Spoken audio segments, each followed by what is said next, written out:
नमस्कार. आपण इयत्ता 4 विषय परिसर भाग 2 पाठ क्रमांक 10 शर्तीने खिंड लढवली या पाठातील संपूर्ण स्वाध्याय अभ्यासणार आहोत.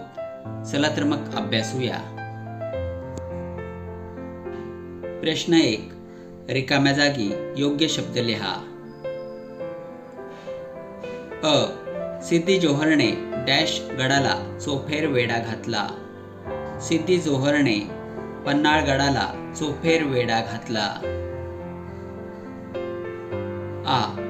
बाजी प्रभूची डॅश बघून शिवराय गहिवरले. बाजी प्रभूची स्वामी भक्ती बघून शिवराय गहिवरले. ई. घोडखिंड डॅश या नावानेच इतिहासात अमर झाली. घोडखिंड पावनखिंड या नावानेच इतिहासात अमर झाली. प्रश्न 2. प्रत्येकी एका वाक्यात उत्तरे लिहा. अ. शिवरायांनी पन्हाळगडाच्या वेढ्यातून सुटका करून घेण्यासाठी सिद्धीला कोणता निरोप पाठवला? उत्तर. शिवरायांनी पन्हाळगडाच्या वेढ्यातून सुटका करून घेण्यासाठी सिद्धीला लवकरच किल्ला तुमच्या स्वाधीन करतो असा निरोप पाठवला. आ. सिद्दी जोहर का चवताळला? उत्तर. शिवराय आपल्या हातावर तुरी देऊन वेढ्यातून निसटले हे लक्षात येताच सिद्दी जोहर चवताळला. ई. विशाळगडाकडे जाताना शिवराय बाजीप्रभूला काय म्हणाले? उत्तर. आम्ही गडावर जातो, तेथे पोहोचताच तोफा वाजवल्या जाईल, मग ताबडतोब खिंड सोडून तुम्ही निघून या, असे विशाळगडाकडे जाताना शिवराय बाजीप्रभूला म्हणाले. प्रश्न 3. 2-3 वाक्यात उत्तरे लिहा. अ. पन्हाळगडाच्या वेढ्यातून बाहेर पडण्यासाठी शिवरायांनी कोणती युक्ती योजली? उत्तर. पन्हाळगडाच्या वेढ्यातून बाहेर पडण्यासाठी शिवरायांनी एक युक्ती योजली. त्यानुसार 2 पालख्या सज्ज केल्या. एका पालखीतून सोंग घेतलेला शिवाजी दिंडी दरवाजातून बाहेर पडणार. ही पालखी शत्रू सैन्याला सहज दिसणार असल्याने ती पकडली जाणार. त्याचवेळी दुसऱ्या पालखीतून शिवराय अवघड वाटेने बाहेर पडून वेढ्यातून निसटून जाणार.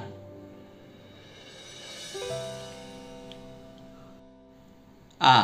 बाजीप्रभूंनी शत्रूला घोडखिंडीत रोखण्यासाठी कोणती योजना आखली? उत्तर. बाजीप्रभूंनी शत्रूला घोडखिंडीत रोखण्यासाठी मावळ्यांच्या तुकड्या पाडल्या व त्यांना जागा नेमून दिल्या. खिंडीच्या तोंडावर मावळ्यांची पोलादी फळी उभी करून बाजीप्रभू स्वतः खिंडीच्या तोंडाशी उभे राहिले. शत्रू खिंडीत आला की वरून जमा केलेल्या दगडगोट्यांचा वर्षाव करायचा. अशी शत्रूला घोडखिंडीत रोखण्यासाठी बाजीप्रभूंनी योजना आखली. प्रश्न 4. कारणे लिहा. अ. आदिलशहा भयंकर चिडला. उत्तर. शिवरायांनी विजापूर दरबारातील बलाढ्य सरदार अफजल खान याचा वध केला होता. त्याचबरोबर त्यांनी आदिलशहाच्या ताब्यातील पन्हाळगड सुद्धा जिंकला. त्यामुळे विजापूरचा सुलतान आदिलशहा भयंकर चिडला.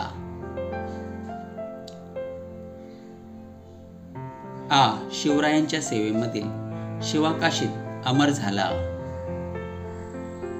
उत्तर.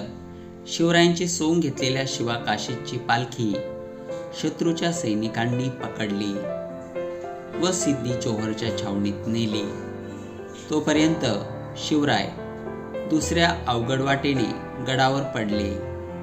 इकडे थोड्या वेळाने शिवरायांचे सोंग घेतलेला शिवा काशीदचे सोंग उघडकीस आल्यावर सिद्धीने त्याला ठार मारले.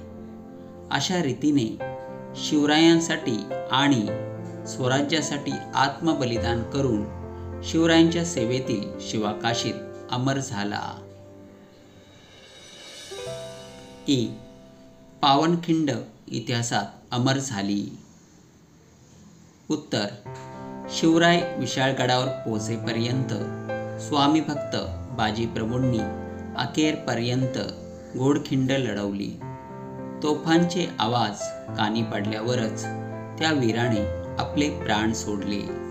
अशा तऱ्हेने स्वामी भक्त बाजीप्रभूंच्या रक्ताने घोडखिंड पावन झाली. त्यामुळे पावनखिंड या नावाने ती इतिहासात अमर झाली.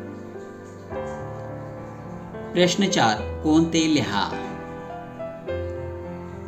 अ. शूर पण क्रूर होता. उत्तर. सिद्दी जोहर. आ. घोडखिंडीत शर्तीची झुंज देणारे. उत्तर. बाजीप्रभू देशपांडे. ई. वेड्यातून निष्ठून जाणारे. उत्तर. शिवाजी राजे.